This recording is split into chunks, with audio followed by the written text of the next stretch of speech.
बिस्मिल्लाहिर्रहमानिर्रहीम। अस्सलाम वालेकुम डियर स्टूडेंट्स। हम पढ़ रहे हैं Maxwell law of distribution of velocity और इसको इक्वेशन हम मैथमेटिकल इक्वेशन रीअरेंज कर रहे हैं। यहाँ से हमने स्टार्ट किया। ये मैक्सवेल लॉ की इनिशियल इक्वेशन है और इसके बाद हम अब सब्स्टिट्यूशन करते हुए यहाँ तक पहुँच गए। इक्वेशन 3 में प्रीवियस लेक्चर में हमने कहा था कि यहाँ पर हमने ए की वैल्यू m/2 पुट कर देनी है, तो ये वैल्यू हमने पुट कर दी। पहले हमारे पास था a/π, अब a की जगह हमने m/2 पुट कर दिया और इसी तरह e की पावर में भी m/2 पुट कर दिया।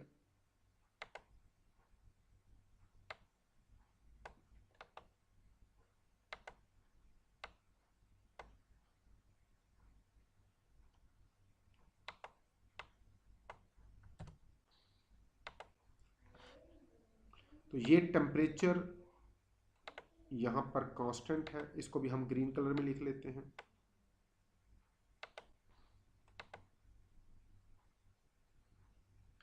m is mass of molecule. अब हम मोलेकुलर मैस की बजाय मोलर मैस की टर्म में बात करेंगे। मोलर मैस को हम कैपिटल M से शो करेंगे, मोलेकुलर मैस को स्मॉल m से। Mathematically molar mass is equal to molecular mass multiplied by Avogadro's number. ये रिलेशन है।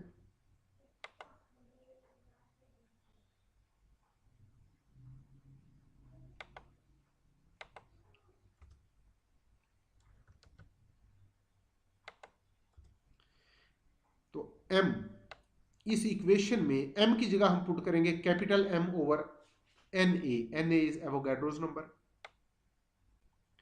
Now put value of m in equation 4। इस m की जगह आपने ये वैल्यू पुट कर दी कैपिटल M ओवर Na।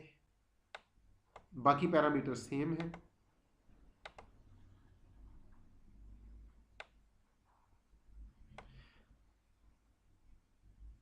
अब यहां पर देखिएगा K is Boltzmann constant, Na is Avogadro's number. Mathematically, the product of Boltzmann constant and Avogadro's number, it is equal to ideal gas constant.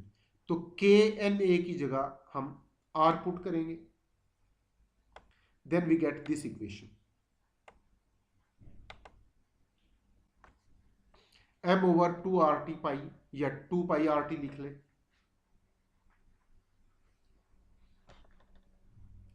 Again here temperature is constant. Temperature should remain constant during the whole process. तो temperature को भी हम green colour में लिखेंगे। अभी under root का मतलब है पावर 1/2, यानी एक्सपोनेंट 1/2 है।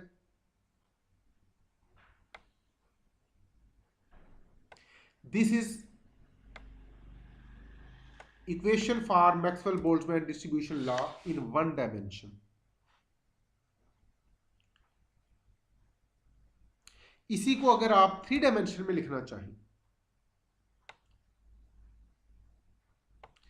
फॉर 3 डायमेंशन, देखिए 1 डायमेंशन में हमने बात की थी f of c into D C, F of C X into D C X. अब चूंकि हम 3 डायमेंशन की बात करेंगे तो हम c को पुट करेंगे C, अब वेलोसिटी के सारे कंपोनेंट लेंगे C X, C Y, C Z, and D C X, D C Y, D C Z is equal to D C, and Cx, Cy, Cz it is equal to C.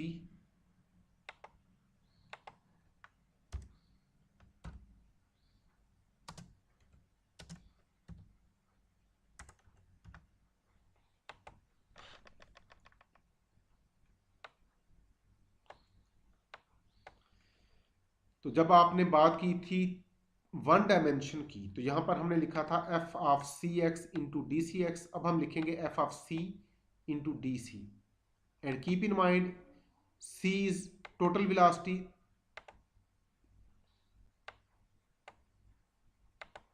और one dimension में हमने m/2π/RT की exponent लिखी थी 1/2। अब चूंकि बात 3 dimension की है तो अब हम इसकी एक्सपोनेंट लिखेंगे 3/2।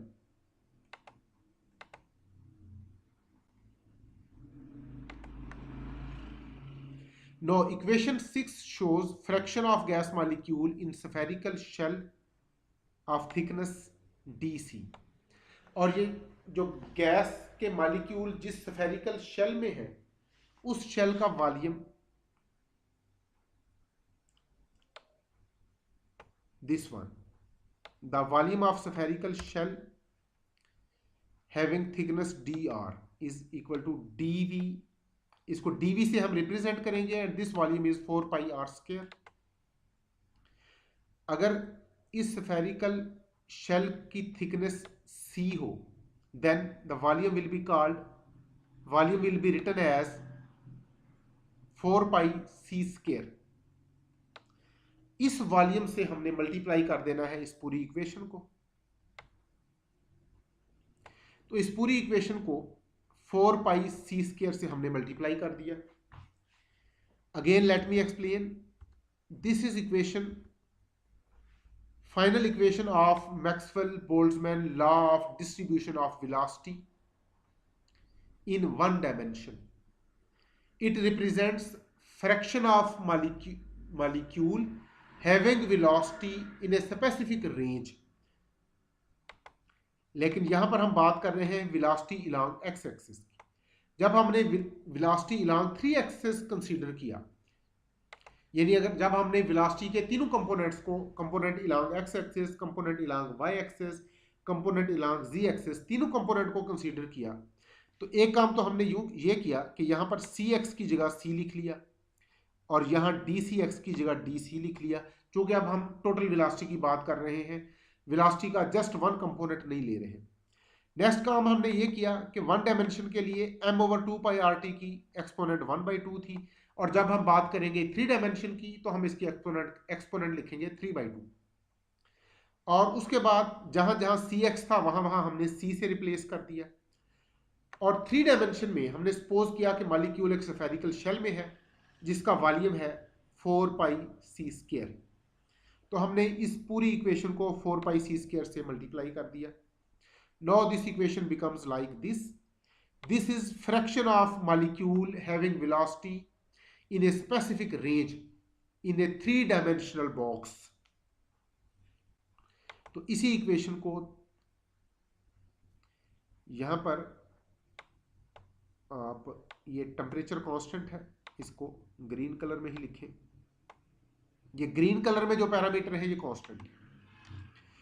अगर आप इस इक्वेशन को dc से डिवाइड कर दें दोनों तरफ, dividing by dc on both sides,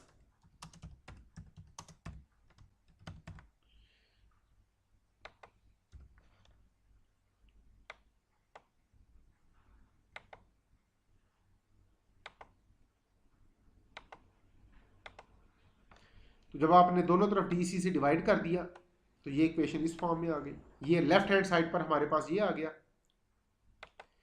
no this is probability of molecule having specific velocity range between c and c plus dc, and this probability is given by equation 6।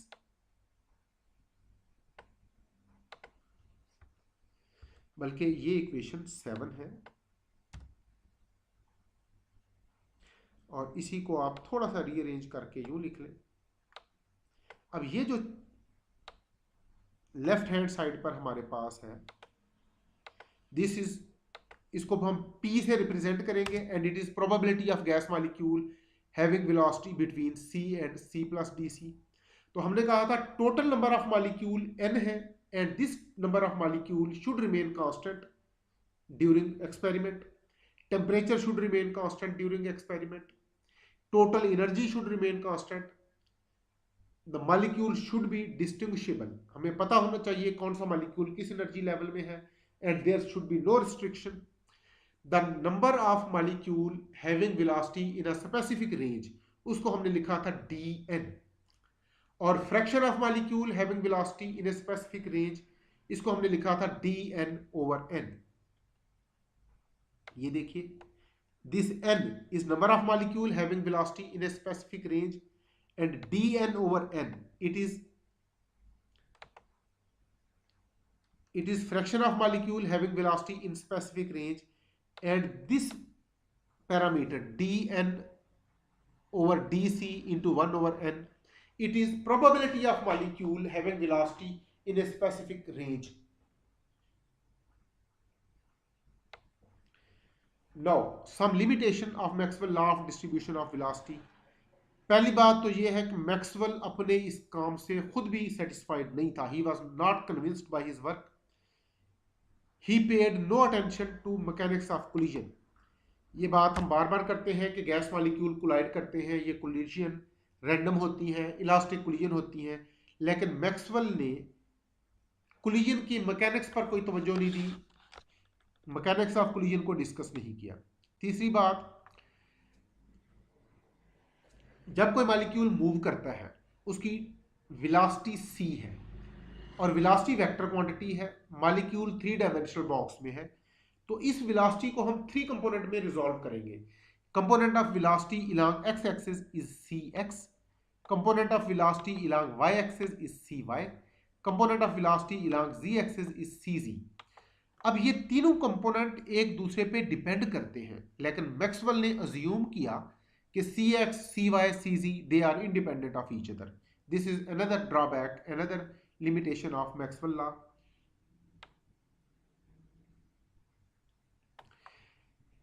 और एक और बात कि Maxwell law is not valid at very low temperature and at very high density.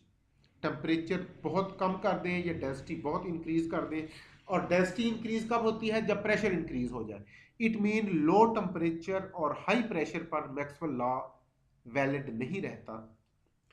अब बच्चों, next हमने Maxwell law से mean velocity, root mean square velocity और मोस्ट प्रोबेबल वेलोसिटी की वैल्यूज के लिए इक्वेशन डिराइव करनी है, and we will discuss it in next lecture इंशाल्लाह। थैंक यू वेरी मच, अपना ख्याल रखिएगा, अल्लाह हाफिज।